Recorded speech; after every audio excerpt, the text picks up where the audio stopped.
আসসালামু আলাইকুম সবাইকে নিউজ রুম ইউটিউব চ্যানেলটির পক্ষ থেকে স্বাগতম। আশা করছি আপনারা সবাই খুব ভালো আছেন। যারা সরকারি চাকরিজীবী রয়েছেন, কর্মকর্তা কর্মচারী রয়েছেন, তাদের জন্য আজকের ভিডিওটি খুবই গুরুত্বপূর্ণ। কারণ ইতিমধ্যে আপনারা টাইটেল এবং থাম্বনেল দেখে বুঝে গেছেন কেন গুরুত্বপূর্ণ। সেটা হচ্ছে আপনাদেরকে মহার্ঘ ভাতা নির্ধারণে গঠিত কমিটি যে সুপারিশ করেছে, সেই সুপারিশ অনুযায়ী আপনার গ্রেড অনুযায়ী আপনার বেতন কত বাড়তে পারে সেটা কিন্তু একটি আনুমানিক ধারণা পেতে পারেন এই ভিডিওটি যদি আপনি সম্পূর্ণ ওয়াচিং করেন। তাই বলবো যে পুরো ভিডিওটি দেখবেন, তাহলে কিন্তু আপনি গুরুত্বপূর্ণ সংবাদটি বুঝতে পারবেন। আর ভিডিও শুরুতে আপনাদের প্রতি অনুরোধ থাকবে, সেটি হলো আপনি যদি এই চ্যানেলের নতুন একজন দর্শক হন তাহলে চ্যানেলটি সাবস্ক্রাইব করে দিবেন এবং আমাদের সাথে যুক্ত থাকবেন, কারণ আমরাই সর্বপ্রথম আপনাদের জন্য আপডেট নিউজগুলো সবার আগে এই চ্যানেলে প্রকাশ করি। তো এইখানের যে খবরটা সেটা হচ্ছে 23 ফেব্রুয়ারি 2025 খবর। দেখেন mtnews24.com যাই হোক, সর্বোচ্চ এবং সর্বনিম্ন যত টাকা বেতন বাড়লো সরকারি চাকরিজীবীদের গ্রেড অনুযায়ী, একটা সরকারি চাকরিজীবী মহার্ঘ ভাতা যদি পায় তাহলে সে সর্বোচ্চ কত পেতে পারে এবং যার গ্রেড একেবারে কম সে সর্বনিম্ন কত পেতে পারে, এটা কিন্তু এখন জানতে পারবেন। চলেন দেখা যাক। সরকারি চাকরিজীবীদের জন্য এইবারই প্রথম গ্রেড অনুযায়ী মহার্ঘ ভাতা নির্ধারণ করা হয়েছে। পেছনের গ্রেডের কর্মচারীরা তুলনামূলক বেশি হারে এই ভাতা পাবেন, আর সামনের গ্রেডের কর্মকর্তারা পাবেন কম হারে। যত গ্রেড অর্থাৎ বাড়বে তত কিন্তু সে কী করবে, এখানে কি পেছনের গ্রেডের কর্মচারীরা তুলনামূলক বেশি এই ভাতা পাবেন, আর সামনের গ্রেডের কর্মকর্তারা পাবেন কম হারে। যত গ্রেড বাড়বে তত পাবেন কম। অর্থ মন্ত্রণালয়ের প্রস্তাব অনুযায়ী প্রথম থেকে তৃতীয় গ্রেড মূল বেতনের 10%। প্রথম থেকে তৃতীয় গ্রেড পর্যন্ত একটা সিদ্ধান্ত আছে, সেটা হচ্ছে মূল বেতনের 10%, 10% আপনারা পাবেন।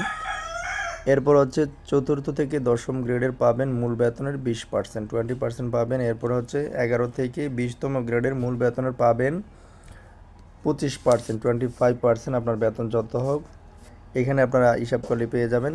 এরপর লেখা আছে সর্বনিম্ন বেতন বৃদ্ধি হতে পারে, যার একেবারে সর্বনিম্ন গ্রেড অনুযায়ী বেতন 4000 টাকা বৃদ্ধি হতে পারে এই মহার্ঘ ভাতার কারণে, এবং সর্বোচ্চ বেতন বৃদ্ধি হতে পারে 7800 টাকা একেবারে সর্বোচ্চ। এরপরও কিন্তু কেউ মহার্ঘ ভাতার মানে বৃদ্ধি যেটা হবে এটা এই সর্বোচ্চই 7800 টাকা পাবেন। কোনো চাকরিজীবী 4000 টাকার কম মহার্ঘ ভাতা পাবেন না। 4000 টাকার কমই কেউ কিন্তু মহার্ঘ ভাতা পাবেন না এই গ্রেড অনুযায়ী। মহার্ঘ ভাতা কার্যকর হওয়ার পর আগের সরকারের দেওয়া 5% বিশেষ প্রণোদনা সুবিধা আর বহাল থাকবে না এইখানে। এরপরে লেখা আছে পেনশনভোগী কর্মকর্তা কর্মচারীরও এই মহার্ঘ ভাতা পাবেন। ইনক্রিমেন্টের সময় এটি মূল বেতনের সঙ্গে যোগ হবে। পেনশন যারা পেতে না যাচ্ছেন এবং অলরেডি পান, ওই সমস্ত কর্মকর্তা কর্মচারীরাও এই মহার্ঘ ভাতা পাবেন। এরপরে লেখা ছিল যে ইনক্রিমেন্টের সময় এটি মূল বেতনের সঙ্গে যোগ হবে। অনেক সুযোগ সুবিধা দেওয়া আছে। এরপরে লেখা আছে যে অর্থ মন্ত্রণালয় জানিয়েছে বর্ধিত ভাতার অর্থায়নের জন্য উন্নয়ন বাজেট কমানো হবে। ফেব্রুয়ারি মাসের বেতনের সঙ্গেই এই ভাতা কার্যকর করার পরিকল্পনা রয়েছে। জনপ্রশাসন মন্ত্রণালয়ের সিনিয়র সচিব মোখলেছুর রহমান নিশ্চিত করেছেন চলতি অর্থ বছরের মধ্যেই মহার্ঘ ভাতা ঘোষণা করা হবে, তবে নির্দিষ্ট হারে এখনও সিদ্ধান্ত হয়নি। 2015 সালের পে স্কেলের পর থেকে সরকারি চাকরিজীবীদের বেতন বাড়েনি, কিন্তু এই সময় নিত্য প্রয়োজনীয় দ্রব্যের মূল্যস্ফীতির চাপ বেড়েছে। এই পরিস্থিতি মোকাবেলায় চাকরিজীবীরা দীর্ঘদিন ধরে মহার্ঘ ভাতার দাবি জানিয়ে আসছিলেন। মহার্ঘ ভাতা নির্ধারণে গঠিত কমিটি জাতীয় বেতন স্কেল 2015 আওতায় মহার্ঘ ভাতার প্রযোজ্যতা প্রাপ্যতার বিষয়ে পর্যালোচনা করে সুপারিশ করেছে। অর্থ মন্ত্রণালয় জানিয়েছে বর্ধিত ভাতার অর্থায়নের জন্য উন্নয়ন বাজেট কমানো হবে। ফেব্রুয়ারি মাসের বেতনের সঙ্গেই এই ভাতা কার্যকর করার পরিকল্পনা রয়েছে। জনপ্রশাসন মন্ত্রণালয়ের সিনিয়র সচিব মোখলেছুর রহমান নিশ্চিত করেছেন চলতি অর্থবছরের মধ্যেই মহার্ঘ ভাতা ঘোষণা করা হবে, তবে নির্দিষ্ট হারে এখনও সিদ্ধান্ত হয়নি। 2015 সালে পে স্কেলের পর থেকে সরকারি চাকরিজীবীদের বেতন বাড়েনি, কিন্তু এই সময় নিত্য প্রয়োজনীয় দ্রব্যের মূল্যস্ফীতির চাপ বেড়েছে। এই পরিস্থিতি মোকাবেলায় চাকরিজীবীরা দীর্ঘদিন ধরে মহার্ঘ ভাতার দাবি জানিয়ে আসছিলেন।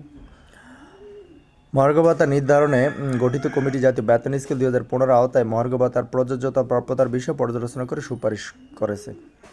এটা হচ্ছে কমিটি যে সুপারিশ করেছে সেটার কিন্তু একটা ছক দেওয়া রয়েছে এখানে। তো যাই হোক, বুঝতে পেরেছেন। পরবর্তী নিউজ পেতে অবশ্যই আমাদের সাথে আপনারা সবসময় যুক্ত থাকবেন। আপনাদের অতি শুভকামনা থাকবে।